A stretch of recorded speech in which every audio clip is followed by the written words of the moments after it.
François Galion, bonjour, merci d'être avec nous aujourd'hui au Congrès de l'immobilier. Vous êtes donc le président, avec plaisir, vous êtes donc le président d'ERA France, mais aussi d'Europe. Exact. Cette présence ici au Congrès de l'immobilier, j'imagine qu'elle est indispensable pour vous, pour votre groupe. Absolument. C'est extrêmement important parce que déjà la FNAM est le plus grand réseau, donc ça c'est premièrement, on est là pour soutenir la profession et ce qui est l'intérêt, mais il y a deux autres raisons aussi pour lesquelles on est ici. C'est évidemment, il y a des agences qui font partie de la FNAM, qui ne sont pas dans des réseaux, à qui ça pourrait être intéressant d'obtenir des informations sur le réseau. Un réseau, c'est quoi, ça apporte quoi, ça donne quoi, quel est l'intérêt et tout le reste, c'est le but du jeu. Ça c'est clair, c'est basique. Bon. Rien d'extraordinaire ou de secret là-dedans. Mais la deuxième raison pour le faire, et d'ailleurs on fait des ateliers, on participe beaucoup aux ateliers, et on donne des connaissances, du savoir-faire, de partage et des échanges de fonctionnement, c'est qu'en France, il y a entre, dépendant de qui vous parlez, 30 à 40% des parts de marché détenues de particulier à particulier. Et on dit que les concurrents des agences immobilières, c'est le particulier. C'est ce que souvent c'est dit. Ce qui est vrai, on est d'accord. Mais il y a un autre concurrent aussi des agences immobilières, et c'est les mauvaises agences immobilières. D'accord. Et ça, c'est catastrophique. Qu'est-ce qui donne une mauvaise image? Il y en a beaucoup aujourd'hui? Il y en a. Bon, je ne vais pas rentrer dans les détails. Il y en a. Mais déjà, une, c'est trop. Parce que quand on voit un client satisfait, on va le dire à 3 personnes. Un client insatisfait, selon les sondages, le dit à 15-20 personnes. C'est vrai. Donc, il ne faut pas qu'il y ait de clients insatisfaits, il ne faut pas qu'il y ait de mauvaises agences immobilières et il faut que les agences, pour être meilleures, en partie, il y a différentes choses qu'il faut qu'ils soient faites, mais en partie, il faut qu'ils arrivent à travailler ensemble. Et c'est ce qu'essaye de faire ERA. Absolument. On est là pour apporter notre petite pierre à cet édifice qui est énorme, qui est la profession immobilière française, par l'intermédiaire de la FNAM, pour dire qu'est-ce qu'on peut faire nous pour apporter notre aide.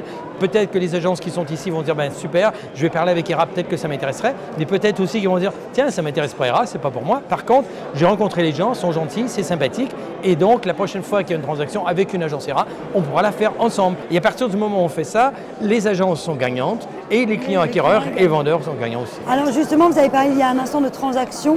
Les transactions se portent très bien aujourd'hui. Quand les gens sont en position de crainte, ils sont en position d'attentisme. Quand ils se sentent sécurisés, qu'il y a une vision, qu'on sait où on va, on sait ce qui va se passer, que les politiques sont propices à encourager le travail, à encourager les entrepreneurs, à encourager les business. Et à ce moment-là, les gens disent ah ben tiens, moi je me sens mieux, donc j'y vais, j'achète, et moi je me sens mieux, j'y vais, j'achète. Bien sûr. Et nous on vend, on a un projet, machin. Et vous pensez qu'en 2018, on va continuer à surfer C'est sur ce qu'on espère, ce modèle-là? Après, qui sait ce qui peut se passer au niveau politiquement. Je pense que dans le contexte économique actuel en France, ça devrait bien se passer, il ne devrait pas y avoir de problème. Par contre, ce que personne ne peut réellement maîtriser, c'est sur le contexte et le marché politique mondial.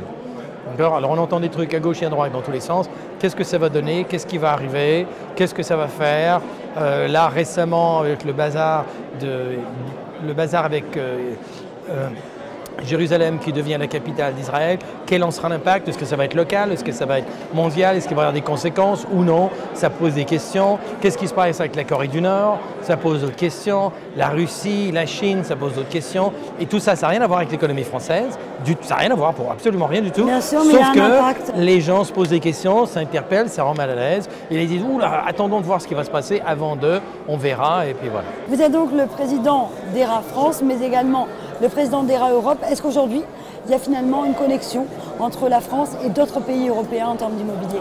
Définitivement, et ce que l'on constate de plus en plus d'ailleurs, c'est, on va dire, sur la région parisienne.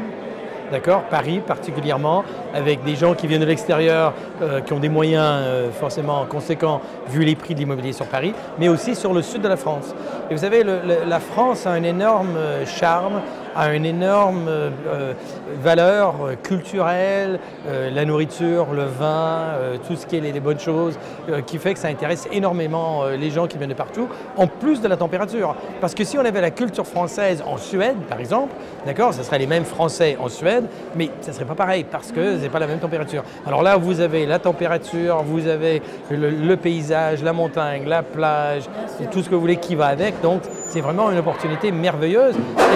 Et le parallèle que j'y ferais, c'est si on regarde par exemple avec les États-Unis, d'accord, évidemment qui est beaucoup plus gros, mais on constate que vous avez des gens qui viennent du nord des États-Unis qui vont être intéressés à aller en Californie ou en Floride.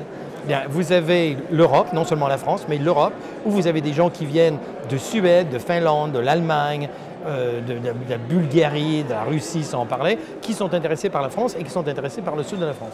Donc c'est très intéressant au niveau immobilier. La France est un très beau pays. Merci Absolument. beaucoup. Ben, merci à vous, Merci énormément. journée, au revoir. Merci vous aussi.